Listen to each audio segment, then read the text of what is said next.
మంచి లక్షణం. వల్లభుడనేవాడు పరమ లంచగొండి. ఒకసారి లంచం తీసుకుంటూ దొరికిపోయాడు. రాజు అతడిని సేవా సదనానికి పంపాడు. సేవా సదనంలో మతిస్థిమితం లేని వాళ్లే కాక దీర్ఘకాలిక వ్యాధులతో బాధపడే రోగులు కూడా ఉంటారు.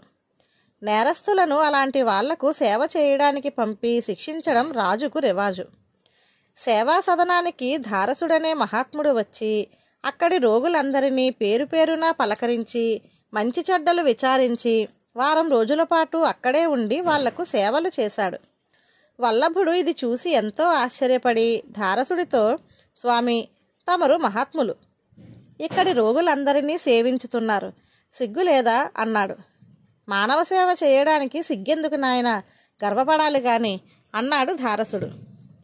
వల్లభుడు ఆయనకు తన కథ చెప్పుకొని, ఇంతకాలం ఇక్కడ పని చేయాల్సి వచ్చినందుకు సిగ్గుపడుతున్నాను, కానీ ఇక మీదట నేను గర్వపడతాను అన్నాడు.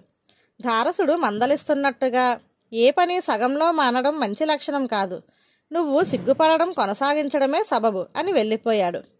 ధారసుడు మానవ సేవ చేయాలని అక్కడికి వస్తే వల్లభుడు నేరానికి శిక్షగా అక్కడికి వచ్చాడు.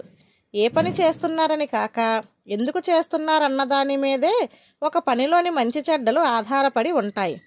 ఈ విషయం అర్థం అయ్యాక వల్లభుడు తనను ధారసుడితో పోల్చుకున్నందుకు సిగ్గుపడడమే కాక తనలోని చెడ్డ లక్షణాలను విడిచిపెట్టడానికి ప్రయత్నించడం ప్రారంభించాడు. ధన్యవాదాలు.